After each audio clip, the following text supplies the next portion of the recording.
So Ahsoka episode 7 is out. Amazing episode, though I think the last 2 episodes were far more better than this and just unpacked so much. And this episode also revealed some things about our main protagonist and our villains, and of course what to expect next episode. Now, first of all, this episode actually reveals the time that this series is taking place. People have speculated whether it's taking place within between season 2 and season 3 of The Mandalorian. But the opening scenes of this episode actually answers this question. During the trial of Hera, Carlson actually comes in defense of her and mentions the situation between the Mandalorians and Moff Gideon, Bo-Katan and Din Djarin's quest to actually retake Mandalore, which we saw in The Mandalorian during the finale, which actually confirms and puts this series sometime after the finale of The Mandalorian season 3.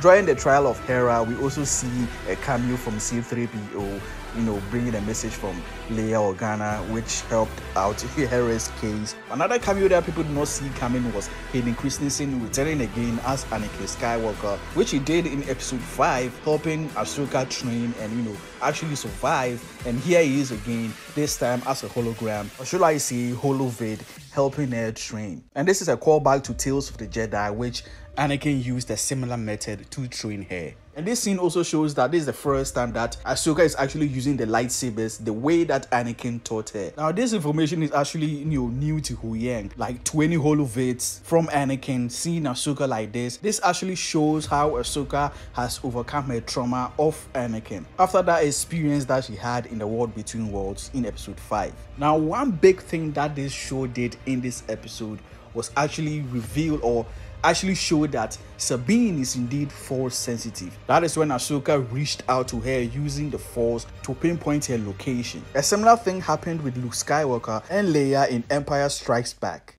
Leia.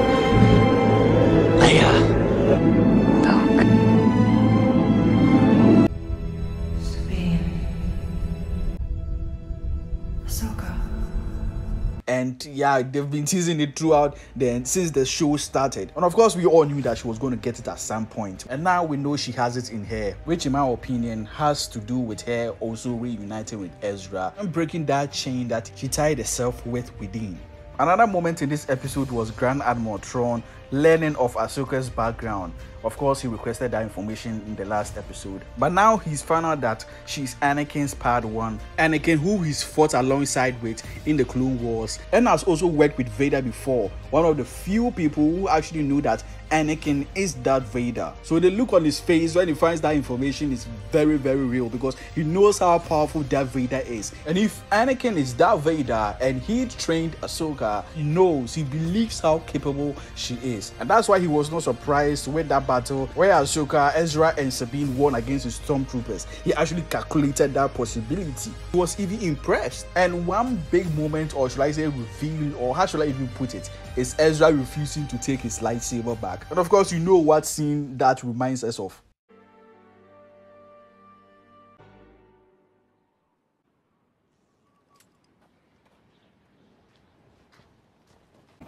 It's your lightsaber, take it. You keep it. What? I don't need it. Besides, you've been training. Very funny. Yep, but in this case, Ezra is actually different. As I said in my last video, he's got to be much stronger than he was. And we know that he was pretty much very capable with the abilities that he showed in Star Wars Rebels. And up to now that he's grown in years and, wisdom, taking all the learning that he learns from Kanan and, being a rebel, all the fights he's had. Him actually saying this. Take it. I gave it to you. It's yours now. At least take a blaster. The Force is my ally. That's all I need. Really makes perfect sense. He's been without the lightsaber for years and has learned to live without it. And I imagine that he's been, connecting, or should I say, communicating with Kanan in the Force, Kanan being a Force ghost, and that would be a really good way to introduce him. But there's only one episode left, and I don't know, maybe they will do that in the next episode, the finale. But yeah, Ezra has really been training in the Force, and you see how he fights, how when he even punches, it feels like he's punching with the Force, with how the sound it makes. Like that is really dope.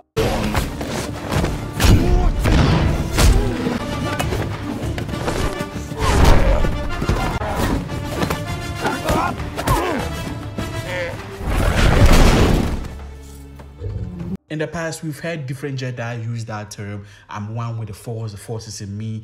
May the Force be with you. May the Force be with us all. May the Force be with you. Goodbye, old friend. May the Force be with you.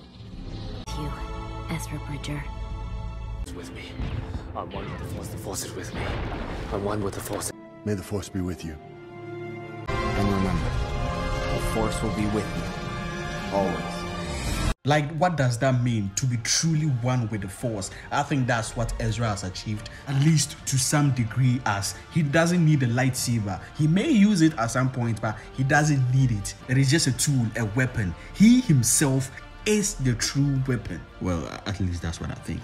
And I can't wait for him to start using the lightsaber again, maybe build a new one. Now, one of the biggest moments in this episode was Balin's call actually separating from his apprentice, his Padawan, Shin-Hati. They've been together literally since the first time we met them. And throughout the show, we found out that this guy isn't your typical villain. He has an agenda. He's not evil, you get what I mean? And in this episode, we found out that he has his own plans, which we've suspected with how his dialogue and everything from previous episodes. And where is he now? He left his Padawan, to go and fight Ezra and the gang. So what is he doing now? Is he going to sabotage the plans of Thrawn, which Thrawn also suspects? Is he going to hijack their spaceship? Or whatever? What is he going to do actually?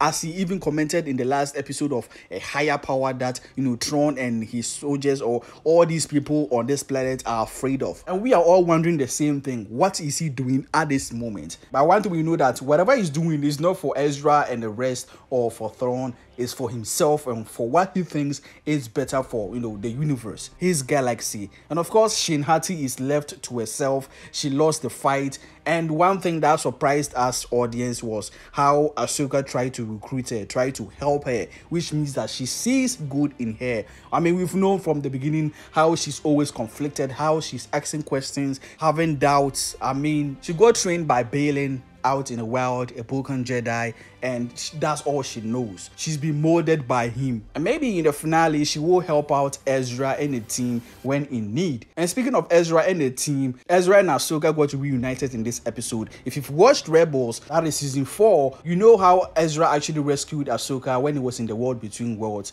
and it actually confirms that Ahsoka actually died during that encounter with Darth Vader. It's something that we kind of knew, suspected, because Darth Vader limped out of there and Ahsoka was never to be found, and throughout the season never mentioned of her. In season 4 we actually saw that she died. So this was a wholesome reunion. Next episode, the finale is going to be crazy. How is it all going to play out? We do know that Thrawn is not going to be defeated, because there's going to be a big movie that the Filoni is going to do, which is going to make Thrawn the big villain, the overarching villain. We don't know whether it's going to be a single movie or a trilogy, but for now we know that it's just a movie. So with that in mind, obviously they are all going to escape and return to their galaxy. But how is it going to play out? Is Ezra, Sabine, and Ahsoka going to sneak on the ship? Is Balin's call going to help them out or sabotage the entire ship so that they will all be stranded here? Well, Shin-Hati, who has had conflicting ideas and confused about her path in the galaxy, there's a lot of questions and a lot of answers that